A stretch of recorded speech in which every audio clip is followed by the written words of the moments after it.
আল্লাহর ওলি মুজাদ্দিদুজ্জামান ওই মাটিন ট্রেন স্টেশনে তিনি আসরের নামাজের নিয়াত করলেন। ইমাম হিসাবে তিনি নামাজ পড়ালেন, আর হুজুরের মুহিব্বিনগণেরা হুজুরের পিছনে তারা নামাজ ইক্তেদা করলেন। আসরের সফরে 2 রাকাত নামাজ হয়ে গেল। আল্লাহর ওলি সালাম ফেরানোর পরে বললেন, বাবা তাড়াতাড়ি তোমরা ট্রেনে উঠে পড়ো। ও আমার ভাইয়েরা, এই সময় মুহিব্বিনগণেরা সালাম ফিরিয়ে দেখে তখন ট্রেনটা দাঁড়িয়ে রয়েছে। আরে ট্রেনটা তো চলে যাওয়ার কথা, কেন দাঁড়িয়ে পড়লো? কারণ আল্লাহর ওলি যখন আল্লাহর নামাজের জন্য আল্লাহু আকবার বলে তাকবীরে তাহরিমা বেঁধে নিয়েছে, অটোমেটিক ট্রেনের ইঞ্জিনটা তখন বন্ধ হয়ে গিয়েছিল। আমার ভাইয়েরা, ট্রেনের ড্রাইভার, ট্রেনের গার্ড নেমে গেল। কোন জায়গায় কি প্রবলেম হলো অনেকবার সলভ করার চেষ্টা করলো, না না না, এত ট্রাই করার পরে প্রবলেম যখন সলভ করতে পারলো না, এই ট্রেনটাকে তারা রিস্টার্ট করতে পারলো না। হুজুরে যখন আসরের নামাজ হয়ে গেল, অটোমেটিক্যালি ওই ট্রেনটা আবার স্টার্ট হয়ে যায়। জোরে বলেন সুবহানাল্লাহ। আমার মেয়েরা, হুজুর বলেন, বাবা তাড়াতাড়ি উঠে পড়ো। মুহিব্বিনগণেরা, হুজুরের মুরিদেরা তাড়াতাড়ি ট্রেনে উঠে পড়লেন। আর মুজাদ্দিদুজ্জামান ট্রেনের বগিতে পা রাখার সঙ্গে সঙ্গে আমার আল্লাহর অপার কুদরতি ক্ষমতায়, ওলির কারামাতে ওই ট্রেনটা আবার পুনরায় চলা শুরু করে দিল। নামাজ এটি তো আল্লাহর হুকুম। আল্লাহ বলেছেন ওয়াকিমুস সালাত, নামাজ তোমরা কায়েম করো। আল্লাহ বলেননি ইকরাউস সালাত, নামাজ পড়ো, এই কথা বলেননি। তিনি বলেছেন ওয়াকিমুস সালাত, নামাজ কায়েম করো। কায়েম করো মানে পরিবার পরিজন, আত্মীয় স্বজন, আপনার আন্ডারে যারা, সবাইকে নিয়ে এই নামাজ আদায় করা। কারণ দুনিয়ার জমিন থেকে আমরা বিদায় নিয়ে চলে যাব, কেউ এখানে থাকবো না। তাই কবি আফসোস করে বলেছে, চিন্তা করে দেখো না কবরে কি যাইবে না, চিন্তা করে দেখো না কবরে কি যাইবে না, যেই কবরে আল্লাহ ছাড়া সঙ্গী কেহ থাকবে না, যেই কবরে আল্লাহ ছাড়া বন্ধু কেহ থাকবে না, চিন্তা করে দেখো না কবরে কি যাইবে না। এ দুনিয়ার সবই পর, কবর যে তোর আসল ঘর। এ দুনিয়ার সবই পর, কবর যে তোর আসল ঘর। কেমন করে থাকবে তুমি শুধুই মাটির বিছানা, চিন্তা করে দেখো না কবরে কি যাইবে না, যেই কবরে আল্লাহ ছাড়া সঙ্গী কেহ থাকবে না, যেই কবরে আল্লাহ ছাড়া বন্ধু কেহ থাকবে না, চিন্তা করে দেখো না কবরে কি যাইবে না। আজান কানে শুনিয়া কেমনে থাকো ঘুমায়া, আজান কানে শুনিয়া কেমনে থাকো ঘুমায়া, কবরের আযাবের কথা একটু স্মরণ করো না, চিন্তা করে দেখো না কবরে কি যাইবে না, যেই কবরে আল্লাহ ছাড়া বন্ধু কেহ থাকবে না, যেই কবরে আল্লাহ ছাড়া সঙ্গী কেহ থাকবে না, চিন্তা করে দেখো না কবরে কি যাইবে না। এই নামাজ না পড়লে এই নামাজের হিসাব কবরে কিন্তু আগে দিতে হবে। কিয়ামতের দিন আল্লাহ নামাজের হিসাব আগে নেবেন। তাই আমি বলি 4, 5, 6 নামাজ না পড়লে আছে অনেক রিস্ক। 7, 8, 9 নামাজ না পড়লে কবরে দিতে হবে ফাইন। 1, 0, 10 নামাজই আমাদের মেন। একবার জোরে বলেন না সুবহানাল্লাহ। ছোট হুজুর তিনি জলসায় যাচ্ছেন, কিসে করে? বাসে করে। ভাই এখন তো 4 চাকা এসি গাড়ি, তাই না? হ্যাঁ, হুজুররা বক্তারা আসছে টাইম মতো, জলসা করে বেরিয়ে চলে যাচ্ছে টাইম ধরে। আর আগেকার জামানায় কি হতো? হ্যাঁ, সে জামানায় বাসে করে, পালকি করে জলসায়, মাটিন ট্রেনে করে জলসায় বার হতো দুপুরের পরে। জলসার জায়গায় এসে পৌঁছাতো মাগরিবের সময়, সারা রাত থাকতো। মাগরিবের পরে জিকিরের মজলিস, সারা রাত আলেম ওলামা ওয়াজ করতো।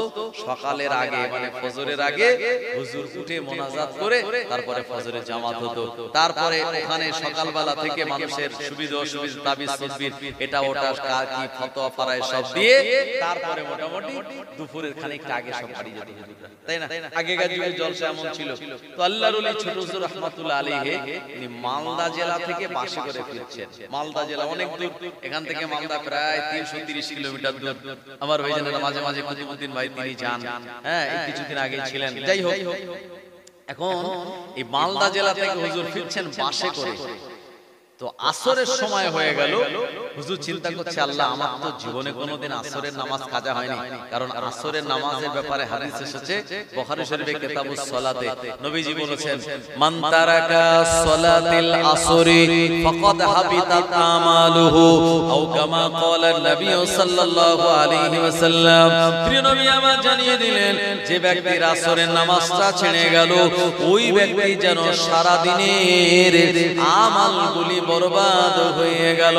আল্লাহর ওলি ছোট হুজুর রাহমাতুল্লাহ আলাইহির মনে পড়ে গেল আসরের নামাজের গুরুত্বের ব্যাপারে। হুজুরের সময় পাশের কন্ট্রাক্টরকে বললেন, ও বাবা পাশের কন্ট্রাক্টর একবার তুমি কি দাঁড়াবে নাকি বাবা, একটুখানি দাঁড়িয়ে যাও। কন্ট্রাক্টর বলল, ও ফকির সাহেব কি ব্যাপার, এখানে আমি ফাঁকা জায়গায় কেন দাঁড়াবো? আল্লাহর ওলি বললেন, বাবা জীবনে আমার আসরের নামাজ কাজা হয় নাই, আজকে আমার হয়তো আসরের নামাজটা চলে যাবে, আমি আসরের নামাজটা পড়ে নেব, একটুখানি বাসটাকে দাঁড় করাও। ওই বাসের কন্ট্রাক্টর বলল, না না না, আপনি একা প্যাসেঞ্জার নন, আমার এই বাসে আরো অনেক জায়গার প্যাসেঞ্জার রয়েছে, আপনার একার জন্য এই বাসটাকে আমি দাঁড় করাতে পারবো না। অসম্ভব, একার জন্য বাস দাঁড়ায় নাকি? হুজুর তখন চিন্তা করছে আল্লাহ বাস মানে বাসে কি নামাজ পড়া সম্ভব? ট্রেনে পড়া যেতে পারে, কারণ ট্রেনে যদি আপনি নামাজে নিয়ত করেন তো পড়ে যাবেন না, আর বাসে টার্নিং এমন ঘুরবে কোথায় পড়ে যাবেন, বাম্পারে উঠবে, ঝাঁকুনি হবে, বাসে নামাজ পড়ানো সম্ভব না। কিন্তু ট্রেনে বা নৌকাতে নামাজে নিয়ত করা যায়। তো বাস তো যেখানে অনেক জার্কিং ঝাঁকুনি আছে, হুজুর বলেন বাবা একটুখানি দাঁড়াও। কন্ট্রাক্টর রাজি হলো না, বললো তোমার একা দাঁড়ানো যাবে না। এ সময় আল্লাহর ওলি চিন্তা করছেন আল্লাহ আমার আসরের নামাজ কাজা হবে। উনি শুধু একবার বলেছেন, দীর্ঘ নিঃশ্বাস ফেলে আল্লাহ, এই কথাটা বলেছেন, আমার আসরের নামাজটা কাজা হয়ে যাবে।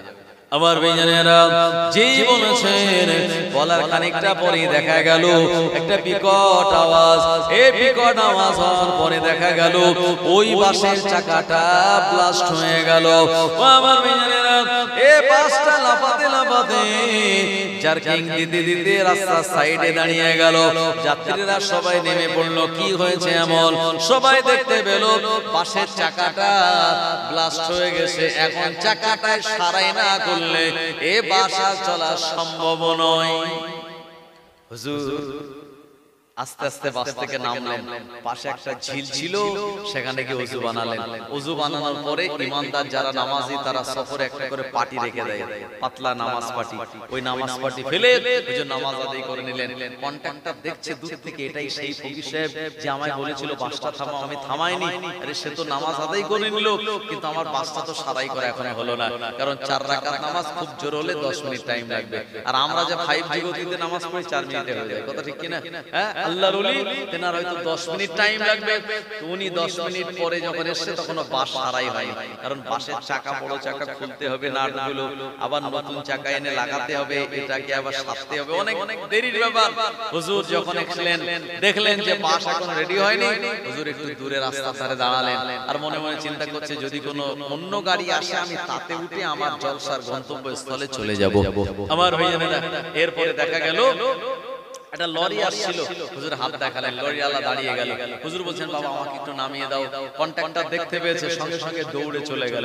লরি আলাকে বলছে, ভাই খবরদার এই মানুষটাকে তুমি নিয়েই যাও, খবরদার তাকে রেখে যেও না। বলছে কেন? বলল এই মানুষটা যাতাই মানুষ নয়, আমাকে একটু দাঁড়াতে বলেছিল নামাজ পড়বে বলে, আমি দাঁড়াইনি, সঙ্গে সঙ্গে আমার চাকা বাসের চাকা ব্লাস্ট হয়ে আর এখানে দাঁড়িয়ে গেল, নামাজ পড়ার সুযোগ তার হয়ে গেল। ইনি একজন ভালো মানুষ, এনাকে নিয়ে যাও, তোমার উপকার ছাড়া ক্ষতি হবে না। জোরে বলেন সুবহানাল্লাহ। কন্ট্রাক্টরের অনুরোধে ছোট হুজুরকে তুলে নেওয়া হলো, আর নির্ধারিত গন্তব্য হুজুর চলে গেলেন। এতটুকু সময় তার লস হলো না। আমার বলার উদ্দেশ্য হলো এটা, আমরা যারা নামাজ আদায় করি না তাদেরকে আপনি জিজ্ঞেস করবেন, ভাই নামাজ কেন পড়ো না? তারা প্রথম যে অভিযোগ করবে সেটা হলো যে আমি সময় পাই না, হুজুর আমি টাইম পাই না, তাই নামাজ পড়ি না। আমার ভাইজানেরা, শত ব্যস্ততার মধ্যে আপনি যদি টাইম করে নামাজটা আদায় করে নেন, ইনশাআল্লাহ আল্লাহ পাক অন্যান্য বাকি কাজগুলি আপনার আমার জীবনে সহজ করে দেবেন। একবার জোরে বলেন না সুবহানাল্লাহ। আমার ভাইজানেরা, এইজন্য নামাজ হলো সবথেকে বড় ইবাদত। প্রিয় নবী বললেন, যারা ফজরের নামাজ পড়ে নেয় আমার আল্লাহ পাক তাদের চেহারার উজ্জ্বলতা বাড়িয়ে দেন। যারা যোহরের নামাজ পড়ে নেয় আমার আল্লাহ তাআলা রুজি রোজগারে বরকত দেন। যারা আসরের নামাজ আদায় করে নেন আমার আল্লাহ তাদের শরীরে সক্ষমতা দান করেন। আর মাগরিবের নামাজ যারা আদায় করে নেন, সন্তান আদিগুলি ওই পিতামাতা নামাজি পিতামাতার আনুগত্য হয়ে যায়। এশার নামাজ পড়ে রাতের বেলা ঘুমিয়ে গেলে সারা রাতের ঘুমটা আমার আল্লাহ নফল ইবাদতের সওয়াব দান করে দেন। ও জওয়ানেরা, যুবকেরা, নবীর উম্মতেরা, আল্লাহর ওলি ছোট রাহমাতুল্লাহ আলাইহি নামাজের জন্য আর মনে মনে নিয়াত করেছেন, আমার আল্লাহ পাক তার ব্যবস্থা করে দিয়েছেন আসরের নামাজ আদায় করার জন্য। আপনি আমি যদি প্রকৃত নামাজি হই, সব জায়গায় আমার আল্লাহ আমাদের নামাজ পড়ার ব্যবস্থাটা করে দেবে। আর জোরে বলেন সুবহানাল্লাহ। দাদা হুজুরের জীবনীতে লেখা আছে, হুজুর বশিরের আল্লামা লিখেছেন, যাতাই নয়, বশিরের আল্লামা তিনি যাতাই মানুষ ছিলেন না। আল্লাহ পাক যাকে বিরাট ইলম দান করেছিলেন, সেই বশিরাত আল্লামা বলছেন, দাদা হুজুর মাটিন ট্রেনে করে জলসাতে যাবেন। স্টেশনে পৌঁছে গেছেন, আসরের সময় ট্রেনও চলে এসেছে। হুজুর বললেন, বাবা ওই বাসের ওই ট্রেনের ড্রাইভারকে গিয়ে বলো একটুখানি ট্রেনটা যেন দাঁড় করায়, আমি আসরের নামাজটা পড়ে আমরা সবাই মিলে জামাতে পড়ে তারপরে ট্রেনে উঠবো। তো হুজুরের একজন মুরিদ গেল ওই ট্রেনের ড্রাইভারের কাছে, স্যার একটুখানি আপনি দাঁড়ান, ট্রেনটাকে দাঁড় করান, আমরা নামাজ পড়ে তারপরে উঠবো। তো ট্রেনের ড্রাইভার সে বলছে, এটা সরকারি ট্রেন, কারোর কথায় চলে না, এটা সরকারি টাইমে চলে, আমি কারোর জন্য ওয়েট করতে পারবো না। মুজাদ্দিদুল জামানের কাছে এসে বললেন, দাদা হুজুর বলেন, বাবা জলসা আগে নয়, আগে নামাজ। জোরে বলেন সুবহানাল্লাহ। আমাদের অনেক এমন বক্তা আছি, আমরা দেখা গেল আমাদের জলসা করতে গিয়ে নামাজি কাজা হয়ে যাচ্ছে, অনেকের নামাজি ফৌত হয়ে গেল, নামাজ পড়াই হলো না।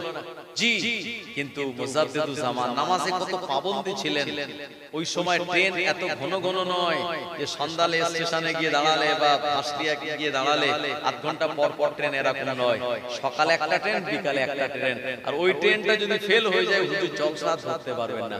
মুরিদ যারা তারা টেনশন করছে, হুজুর আপনি বলছেন নামাজে দাঁড়াবো, আর ট্রেন যদি চলে যায় আমাদের জলসাতেই যাওয়া হবে না। হুজুর বলেন, বাবা আল্লাহ পাক কোরআনুল মাজিদে শুনিয়েছেন, ওমা মিন দাব্বাতিন ফিল আরদি ইল্লা আলাল্লাহি রিজকুহা, পৃথিবীতে এমন বিচরণশীল কোন প্রাণী নাই যার রিজিকের দায়িত্ব আমি আল্লাহ আমার কুদরতি হাতে নাই।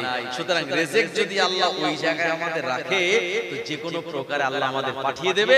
আল্লাহর হুকুমে নামাজটাকে আদায় করো। জোরে বলেন সুবহানাল্লাহ।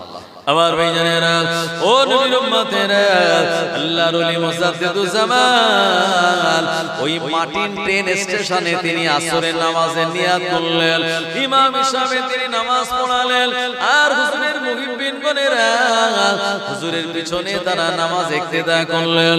আসরের সফরে 2 রাকাত নামাজ হয়ে গেল। আল্লাহর ওলি সালাম ফেরানোর পরে বললেন, বাবা তাড়াতাড়ি তোমরা ট্রেনে উঠে পড়ো। ও আমার ভাইজানেরা, এই সময় মুহিব্বিন গণেরা সালাম ফিরিয়ে দেখে তখন ট্রেনটা দাঁড়িয়ে রয়েছে।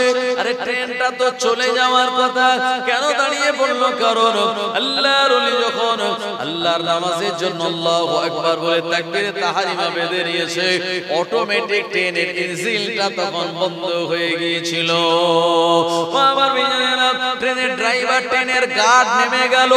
কোন জায়গায় কি প্রবলেম হলো অনেকবার সলভ করার চেষ্টা করলো, না না না, এত ট্রাই করার পরে প্রবলেম যখন সলভ করতে পারলো না, এই ট্রেনটাকে তারা রিস্টার্ট করতে পারলো না। হুজুরের যখন আসরের নামাজ হয়ে গেল, অটোমেটিক্যালি ওই ট্রেনটা আবার স্টার্ট হয়ে যায়। জোরে বলেন সুবহানাল্লাহ। আমার ভাইজানেরা, হুজুর বলেন বাবা তাড়াতাড়ি উঠে পড়ো। মুহিব্বিনগণেরা, হুজুরের মুরিদেরা তাড়াতাড়ি ট্রেনে উঠে পড়লেন। আর মুজাদ্দিদুজ্জামান ট্রেনের বগিতে পা রাখার সঙ্গে সঙ্গে আমার আল্লাহর অপার কুদরতি ক্ষমতায়, ওলির কারামাতে ওই ট্রেনটা আবার পুনরায় চলা শুরু করে দিল। ট্রেনের ড্রাইভার অবাক, বলল যতক্ষণ নামাজে দাঁড়িয়েছিল ততক্ষণ ট্রেনটা চালাতে পারেনি, যে নামাজ শেষ করে ট্রেনে উঠে গেছে আমাদের ট্রেনটা চলা শুরু করলো। ওই ড্রাইভার পর্যন্ত জেনে গিয়েছিল এবং এটা টোটাল ভাইরাল হয়ে গিয়েছিল যে ফুরফুরা শরীফের আবু বকর মার্টিন ট্রেনে যখন উঠবে বা দাঁড়াতে বলবে একটু দাঁড়াবে, কারণ তিনি যাতাই মানুষ নয়, তানাকে ফেলে রেখে আমরা আমাদের গন্তব্যস্থলে আসতে পারবো না। আমার ভাইজানেরা, নামাজের প্রতি তানার এই মহব্বত ছিল বলেই জি ওখানে ট্রেন দাঁড়িয়ে গেছে, হুজুরকে না নেওয়া পর্যন্ত ট্রেন যেতে পারেনি।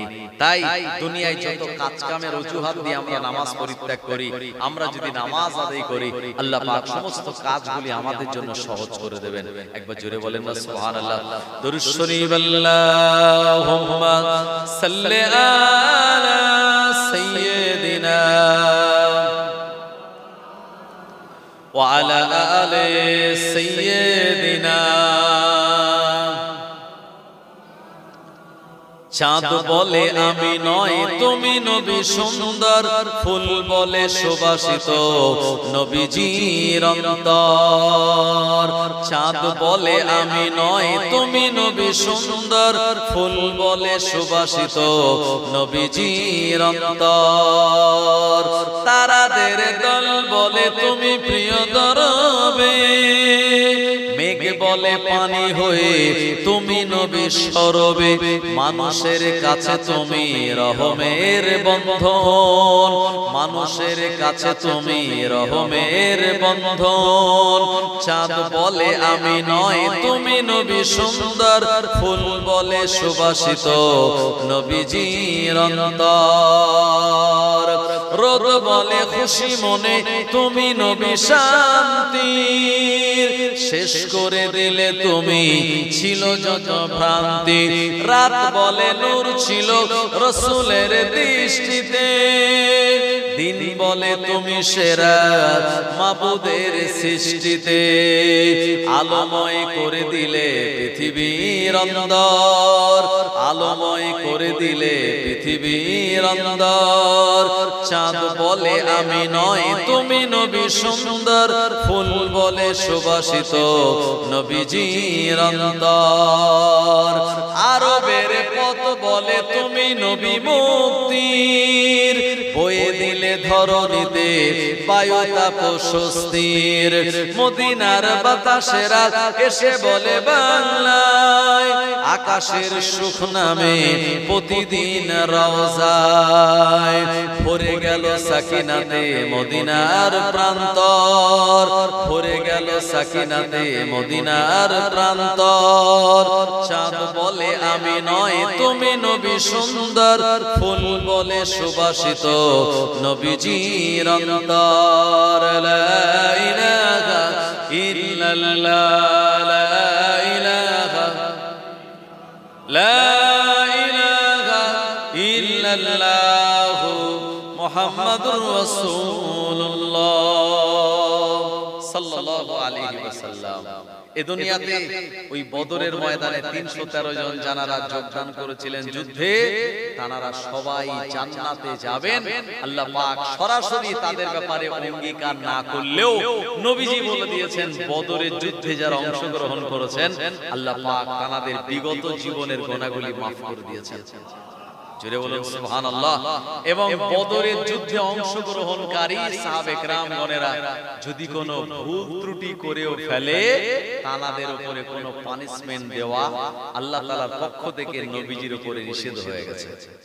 জি এই বদরের ময়দানে একজন সাহাবী ছিলেন, ওনার নাম হলো হযরতে হাতিব ইবনে আবি বালতাআ রাদিয়াল্লাহু আনহু। খুব ভালো করে শুনেন, যখন মক্কা বিজয় হবে, মক্কা বিজয় হয়েছিল ৮ম হিজরিতে, আর এটা চলছে কত ১৪৪৭ হিজরি। ৮ম হিজরিতে মক্কা বিজয় হবে। নবীজি বললেন, হে আমার সাহাবীরা, আমরা মদিনা থেকে সদল বলে আমরা কম বেশি প্রায় ১০,৫০০ সাহাবে کرامগণেরা মক্কার পথে আমরা রওনা হব।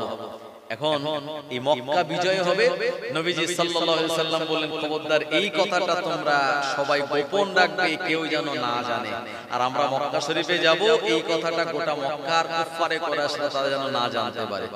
নবীজি সাল্লাল্লাহু আলাইহি সাল্লাম বলে দিয়েছেন, আর মক্কা বিজয়ের জন্য প্রস্তুতি নিচ্ছেন।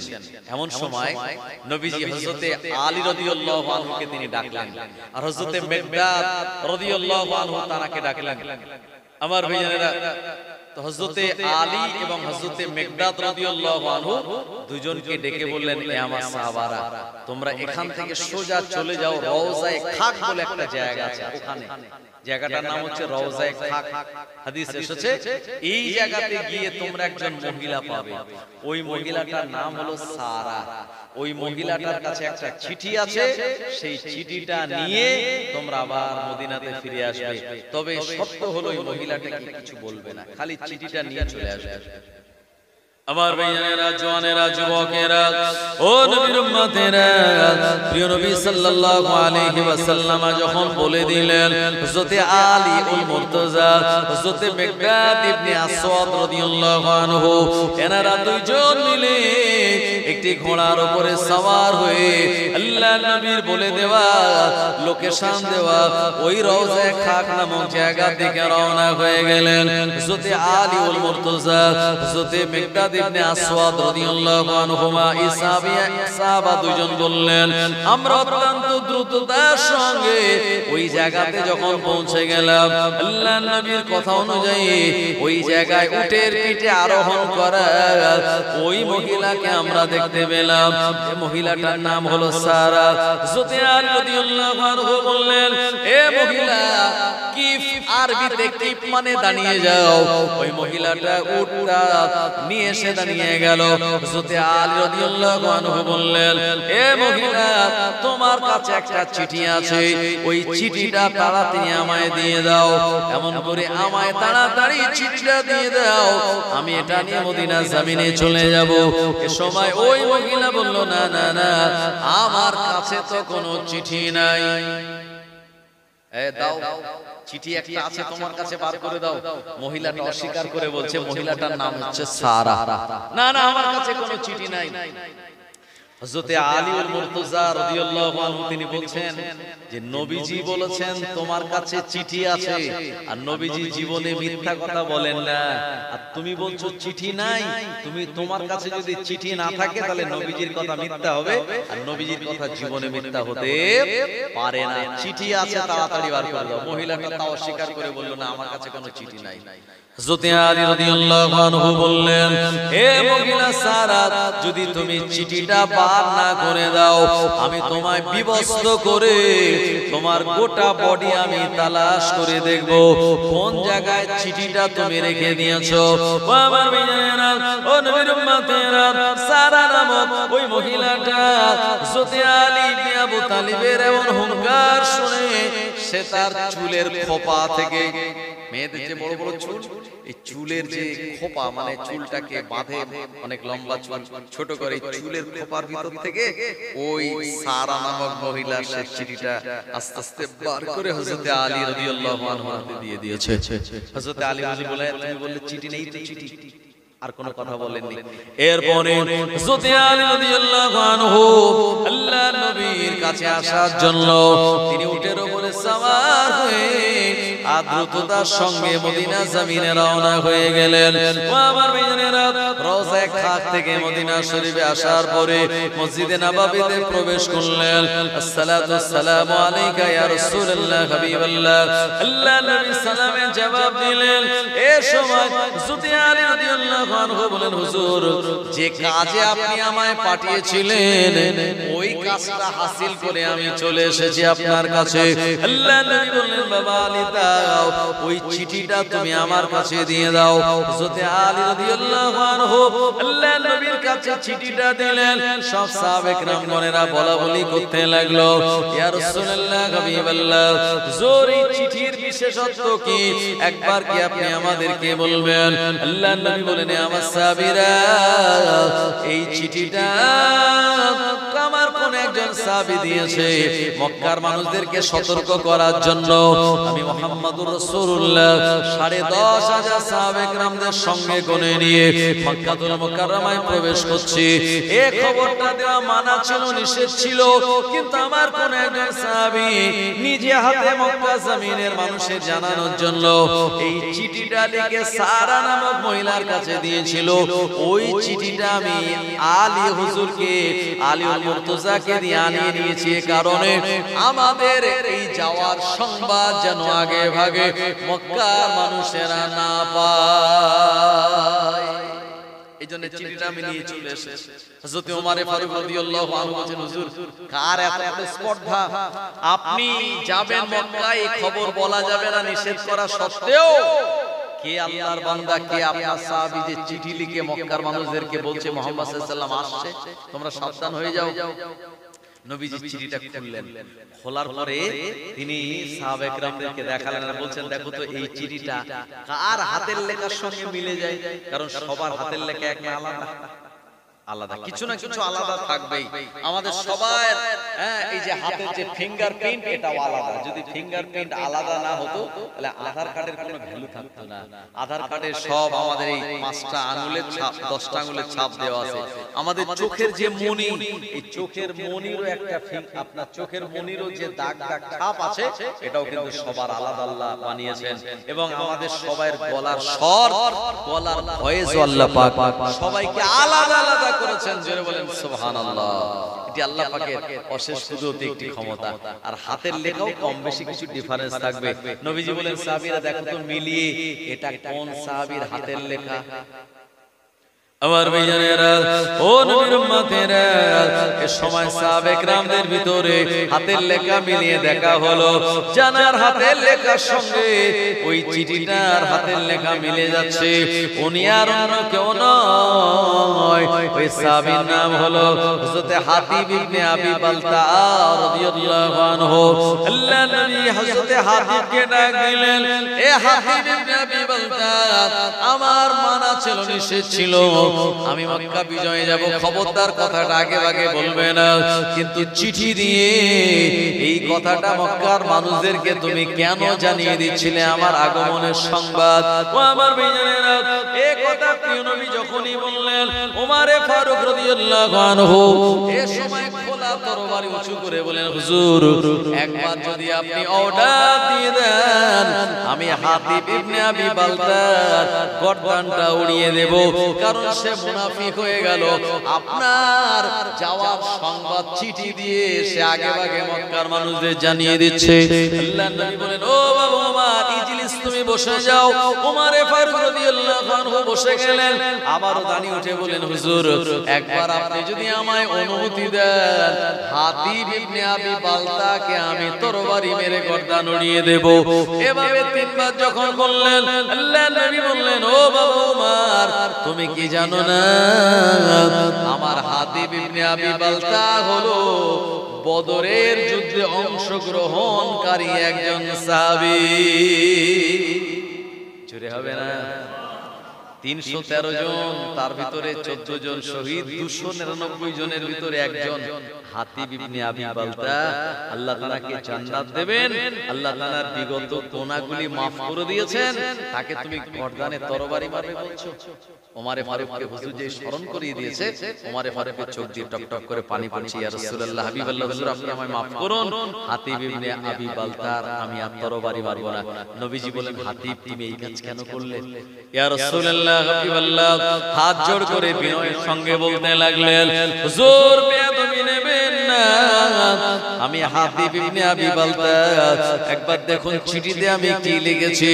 এই চিঠিতে লেখা আছে, হে আমার পরিবারের আব্বা, হে আমার আম্মা, হে আমার স্ত্রী, হে আমার বেটারা, তোমরা তোমাদের ঘর ছেড়ে মক্কাতুল মুকাররমা ছেড়ে দূরে অন্য কোন জায়গায় চলে যাও।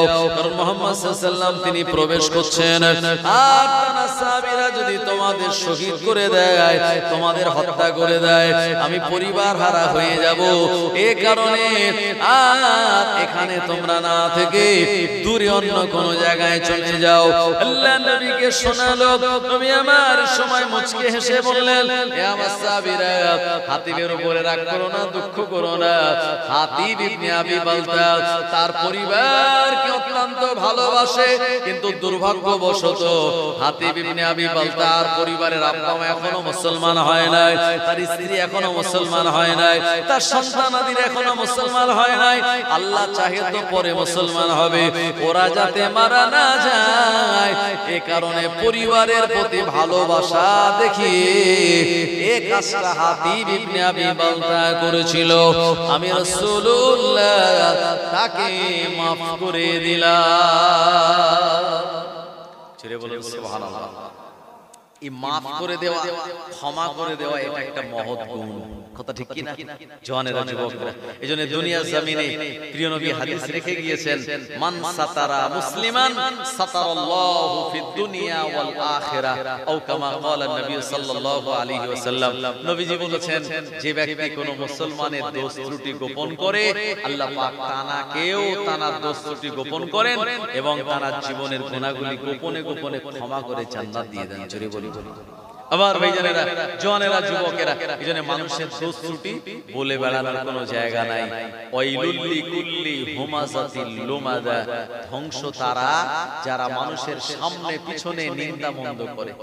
আমার ভাইজানেরা, ও নবীর উম্মতেরা, প্রিয় নবী সাল্লাল্লাহু আলাইহি ওয়াসাল্লাম বললেন, আমার হাতিব ইবনে আবি বালতা সে মুহাব্বতের কারণে এটা করেছে, কারণ সন্তানের, স্ত্রীর, পিতামাতার প্রতি মুহাব্বত রাখা এটা ঈমানদারের একটি বড় আলামত।